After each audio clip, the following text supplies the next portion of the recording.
şimdi kim korumalı torpağı? Gül, hamının anası da, başlı da, namusu da, gayreti de bu torpaktı. Bu torpaktan kim kalacak? Merdi meydana kalacak. Mekanın cennet, cennet olsun oğul. Qəbrin nurla, nurla dolsun oğul. Mekanın cennet, cennet olsun oğul.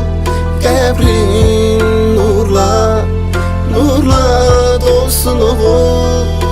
Bugün şehidim köçtü evimizden, itti gözümüzden, ama gitmir kalbimizden. Bugün yine vətən ağlayır. Sen uyu şehidim, sen uyu mezarda. Mekanın cennet, cennet olsun oğul. Qəbrin nurla, nurla dolsun oğul. Mekanın cennet, cennet olsun oğul. Qəbrin nurla, nurla dolsun oğul. Ana ağlama, qara bağlama, oğlun şehit oldu. Yarım ağlama, yüreği dağlama, qəbrin nurla doldu. Ana ağlama, qara bağlama, oğlun şehit oldu. Yarım ağlama, yüreği dağlama, qəbrin nurla doldu.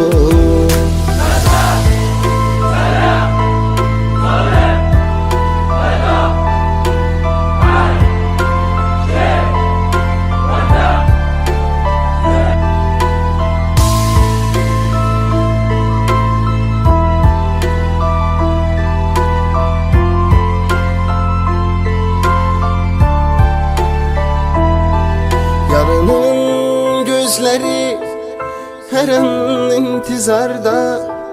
Vətənin oğlusan, vətənin bugün darda. Ananın fəryadı duyulur oğlum arda. Sen uyu şehidim, sen uyu mezarda.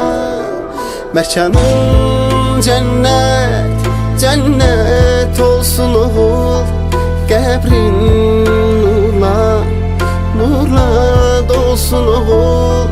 Mekanın cennet, cennet olsun oğul.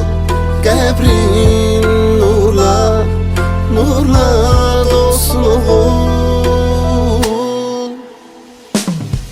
Ana ağlama, qara bağlama, oğlun şehit oldu.